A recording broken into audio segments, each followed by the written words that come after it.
is dead, guys. That was pretty rad. Wow, man.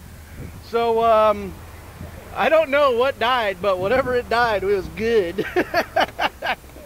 Woo! There was some loud metallic nastiness noises. Yeah, that was ugly. Woo. You have a smoking issue. Done. Yeah, I don't know what popped, but whatever popped, it was good. Hey, the belt decided to exit wherever that went. Woo! Customer states check engine light on. So, yeah, I mean, I was kind of expecting this thing to last a little bit longer, but this is Engine Building 101 on how to remove a connecting rod the proper way. Yeah, there's some stuff and things. That's hot. We're not touching that. That's an oil jet squirter.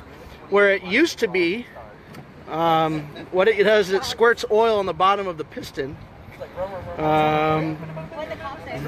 That is a O2. No, that's a crank sensor O-ring. So maybe cylinder 5 or 6.